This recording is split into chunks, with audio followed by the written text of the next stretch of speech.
Now, the official Suncoast weather with ABC7 meteorologist John Scalzi. Yeah, pretty mild across the state of Florida right now. Most everywhere you look, we've got 63 in Pensacola, and right here in Sarasota, we've got temperatures that are in the 60s as well, most everywhere. We'll show you that in a second. 67 Fort Myers, 66 Tampa, 60 Orlando, 69 in Melbourne, even 75 degrees down in Key West. Locally, 62 Sarasota, 63 Venice, 62 Bradenton, 59 Wauchula, 57 Arcadia, 59 Mayaca, Northport at 59. Everywhere is above average. We should be running around the 62 degree mark, or sorry, 52 degree mark. We're running at 62 degrees, so we're 10 degrees above average to start the morning off. And we'll end up well above average as well, probably by about 8 degrees. East wind blows lightly at about 8. The good news is, even with the warm temperatures, our dew point is fairly low, 57 degrees, so that's comfortable. Everybody would agree, I think, that 50s is a very pleasant dew point value. We have some high clouds streaming across our area.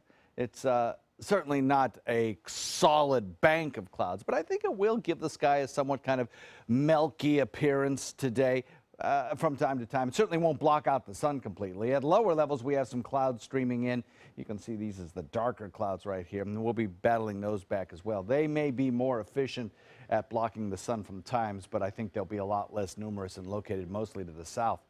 Back to the west, boy, there's a storm system taking shape here that is just going to pummel the west coast by midweek. I just mentioned this because it's going to be so impressive. It'll probably bring a lot of the west coast of the United States to a standstill with 15 feet of snowfall at high elevations in Washington and Oregon, getting some good snows as well, and then some torrential rains for the California coastline. For us, our weather is determined by this big ridge of high pressure that continues to provide us with fine weather, sunny skies mixed with a few fair weather clouds, and above average temperatures right straight through the week. It looks like. Don't see any rainfall in the forecast probably until next week.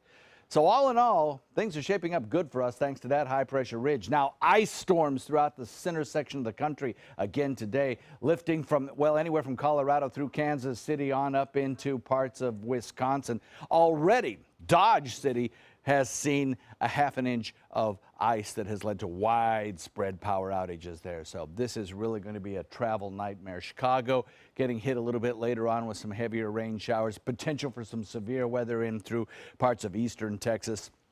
If you're traveling to those sections today, I'm sorry.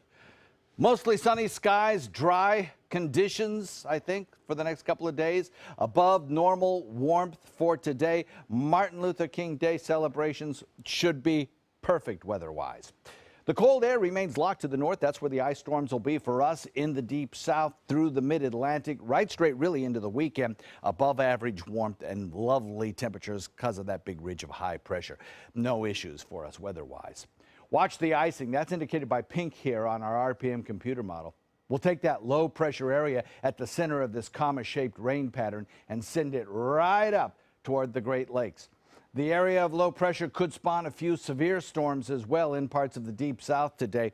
Potential for some gusty winds, large hail, and maybe an isolated tornado or two as well. For us, no, nothing like that. East wind coming in could be somewhat variable today, coming in at about 5 to 10.